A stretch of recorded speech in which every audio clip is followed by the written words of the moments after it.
अस्सलाम वालेकुम दोस्तों,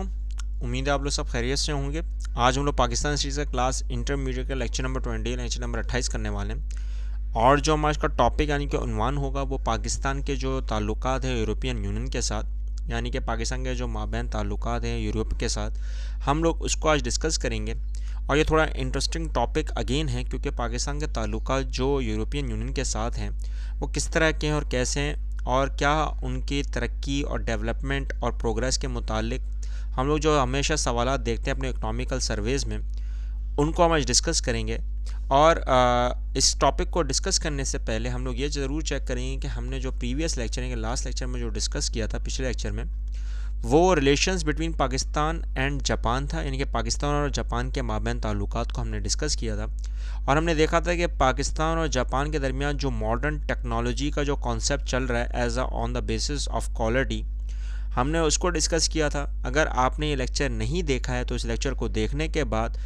अगर आपको कोई चीज़ समझ ना आए हमें ऐसा ज़रूर शेयर करें, क्योंकि मैं इसको ज़रूर अपने डिस्क्रिप्शन बॉक्स में डाल दूँगा, तो आप वहाँ से ज़रूर देखिएगा और पता कीजिएगा कि जापान के साथ पाकिस्तान के ताल्लुकात बेहतरीन हैं या नहीं। आज के हिसाब से अगर देखा जाए, जो हमारा टॉपिक है यूरोपियन यूनियन के माबैन ताल्लुकात पाकिस्तान के, तो उसमें अगर एक चीज़ देखा जाए तो वन यूरोप का कॉन्सेप्ट जो आपको पता है, इसके साथ कहीं ना कहीं 27 या 28 कंट्रीज़ बड़ी मुंसलिक हैं। और इनका जो सिंबल है फ्लैग का वो आपके सामने आ रहा है, ये पूरा फ्लैग का एक सिंबल है। तो आपको पता होना चाहिए बेटा, क्योंकि इसके रिगार्डिंग आपसे कुछ सवालात पूछे जा सकते हैं, एमसीक्यूज़ पूछे जा सकती हैं, तो आपको पता होना चाहिए। क्योंकि यूरोपियन यूनियन एक बहुत बड़ी यूनियन है जिसमें अगर देखा जाए तो सबसे अहम किरदार जो आता है इसमें बरतानिया, फ्रांस, इटली, ये सारे ऐसे, नीदरलैंड, बेल्जियम वगैरह, ये सब ऐसे हैं कि जहाँ पर सबसे अहम किरदार अदा कर रहे हैं इस यूरोपियन यूनियन को चलाने में। और पाकिस्तान के ताल्लुकात अगर देखे जाएँ तो यूरोपियन यूनियन के साथ इस्टेब्लिश्ड ही हो चुके थे, बन ही चुके थे 1976 में।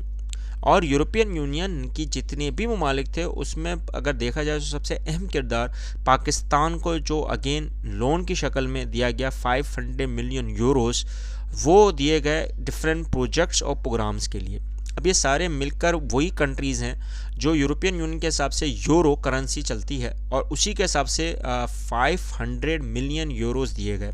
अब ये सारे लोन्स जो हम लोग बार बार डिस्कस कर रहे हैं, ये पाकिस्तान को डेवलपमेंट करने के लिए दिए गए बिकॉज ऑफ इन्वेस्टमेंट, सरमायाकारी के हिसाब से। अब सरमायाकारी में अगर देखा जाए तो 1980s में यूरोपियन कम्युनिटी ने जब सोशल वेलफेयर प्रोजेक्ट्स यानी कि फलाह व बहबूद का कॉन्सेप्ट पाकिस्तान का देखा, तो उसमें construction of roads, bridges, even के फ़िश सीपोर्ट फैसिलिटीज़, जो मरीन फिशरीज़ का सबसे अहम जो मिलाप चलता है यूरोपियंस के साथ। जब भी आप वहाँ से गुजरोगे तो वहाँ पे अगर आपको पता हो कि मनोड़ा और किमाड़ी की तरफ जो आपको सितारों वाला जो झंडा दिखता है वो यूरोपियन यूनियन का ही होता है, लेकिन किसी को पता नहीं है कि वो क्यों झंडा लगा हुआ, वो समझते हैं कि मछेरों का है, तो इसलिए तो हमें पता नहीं होता। और वहाँ पर अगर देखा जाए तो बाकायदा जो इलेक्ट्रिसिटी जो वहाँ पे गाँव में और इलाकों में जो आती है, और बेटरमेंट ऑफ लाइफ स्टॉक, मवेशियों का जो कॉन्सेप्ट आ रहा है, एजुकेशन, वोकेशनल ट्रेनिंग और रूरल डेवलपमेंट का जितने भी पॉइंट्स वगैरह आपको दिखते हैं, और जो पाकिस्तान में टेक्निकल एजुकेशन के हिसाब से सबसे ज़्यादा अहमियत दी जाती है यूरोप में, वो इसी बिहाफ पर दी जाती है, इसी यूनियन की तरफ से। अब अगर आपने नोट कराओ, यूरोपियन यूनियन का जो 1990s में सेवरल प्रोजेक्ट्स जो ह्यूमन रिसोर्स डेवलपमेंट के हिसाब से जो शुरू करवाया पाकिस्तान में, उसमें सबसे पहला जो मुद्दा था वो था एरिडिकेशन ऑफ पोल्यूशन, यानी कि आलूदगी से निजात। अब इसमें पॉलिसीज़ 1990s की बात कर रहा हूँ मैं, ठीक है ना, 1990s में ये हुआ था, और ये पॉलिसी बाकायदा गवर्नमेंट ने अनाउंस की थी on the record basis, plus NGOs मिलकर बहुत सारी नॉन गवर्नमेंट ऑफिसर्स इसके साथ मुंसलिक हुए, इनकरेज हुआ, मॉनेटरी एड आया। और मॉनेटरी एड आपको पता है कि कहीं ना कहीं वापस से लोन की शक्ल में आया, और उस वक्त welfare, eradication of child labour, increase in income, less drug usage, और providing health facilities in villages. और इसी के हिसाब से आज एक बड़ा वाक़या हो चुका है, इवेंट हो चुका है कि सिंध हुकूमत के हिसाब से, यानी कि as a provisional of Sindh, उसमें 2 बिलियन रुपीस का यूरोपियन यूनियन की तरफ से एक पूरा प्रोजेक्ट लगा था, जो वर्ल्ड हेल्थ ऑर्गेनाइजेशन ने भी दिया था। और उसी के हिसाब से अगर देखा जाए तो 1.5 बिलियन रुपीस अब तक लग चुके हैं, और ये ऑन दी रिकॉर्ड है कि उसका कोई भी हिसाब किताब, अब वो आप आगे खुद समझ जाएं। तो ये वो चीज़ें हैं कि जहाँ पर अगर आप लोन्स दे रहे हैं तो आपको ये एक पूरे की पूरी की जो आपकी जो तरतीब होती है वो रखनी चाहिए। इसमें मैं किसी को बुरा या भला नहीं कह रहा हूँ बेटा, याद रखना मैं अपने लेक्चर्स में जब भी ये बात करता हूँ तो इसका मकसद ये होता है कि आपको एक पॉजिटिव और एक नेगेटिव, एक एडवांटेज और एक डिसएडवांटेज, जो आपके पास ये सवाल आ सकता है तो आप उसको लिख भी सको। तो ये सारी चीज़ें आपको पता होनी चाहिए, चाहे वो कोई भी टॉपिक्स हों, जितने भी मैं डिस्क्रिप्शन बॉक्स में डालता हूँ तो आपको पता होना चाहिए। प्लस सबसे अहम बात, अगर आपने नोट करा हो कि 2004 में यूरोपियन यूनियन ने वर्ल्ड ट्रेड ऑर्गेनाइजेशन स्टार्ट जब प्रोग्राम किया टेक्निकल असिस्टेंस में, तो उसमें पाकिस्तान की सबसे ज़्यादा सपोर्ट ली। मैंने आपको बताया ना, टेक्निकल कोर्सेज में सबसे ज़्यादा पाकिस्तान की सपोर्ट लेता है यूरोपियन यूनियन। बाकायदा trade related technical assistant programme के नाम से बाकायदा पूरा एक प्रोग्राम शुरू किया गया था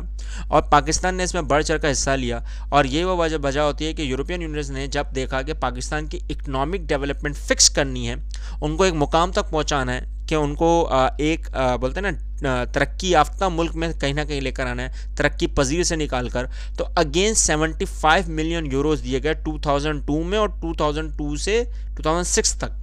ये पूरा लोन दिया गया है। अब उसी के अगर देखा जाए तो फिर उसमें 50 मिलियन यूरोस अगेंस्ट किसके थे? टेररिज्म के। तो ये लोन्स जब दिए गए यूरोपियन यूनियन की तरफ से, ये अलग से दिए गए, कॉमनवेल्थ का अलग है, जैपनीज़ का अलग है, ये सबके अलग अलग लोन्स हैं बेटा, ये उसमें ऐड नहीं है। तो ये अगर हम नोट कराओ कि इतने लोन्स पाकिस्तान को दिए गए हैं। जब लोन्स अगर आए तो उसमें फिर एक अहम किरदार आया था कि यूरोपियन यूनियन ने बाकायदा डोनेट किया है। अब डोनेशंस भी आ गए,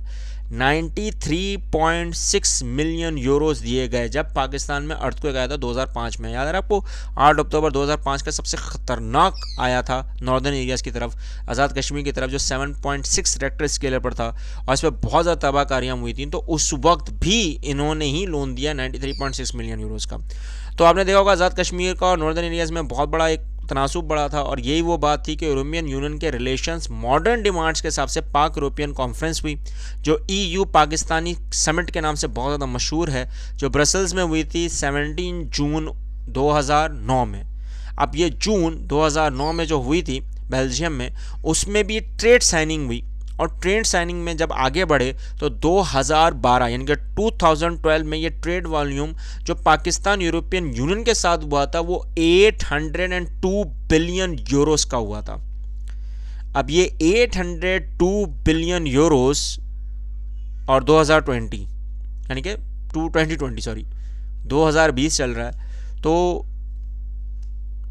अब लोग समझदार, तो अब आप समझ गए होंगे कि पूरी दुनिया हमसे वापस पैसा क्यों मांग रही है। एक सिंपल सवाल, सिंपल एक आसान सा जवाब भी है कि इतना पैसा आया है, डेवलपमेंट आपके सामने है, हमने सिर्फ, हाँ तो ये वजह है। तो अगर आपको यहाँ पर कोई चीज़ समझ में नहीं आई हो तो बेटा हमारे साथ ज़रूर शेयर करें, कमेंट करें, और अगर आपको कोई चीज़ पता हो इसके रिगार्डिंग, मज़ीद कुछ चीज़ें पता हो तो मेरे साथ ज़रूर शेयर करें, कमेंट करें। इस चैनल को ज़रूर सब्सक्राइब करके उन लोगों, उन बच्चों तक पहुँचाएँ जो ला इल्म हैं। मिलते हैं नेक्स्ट लेक्चर में। अल्लाह हाफ़िज़।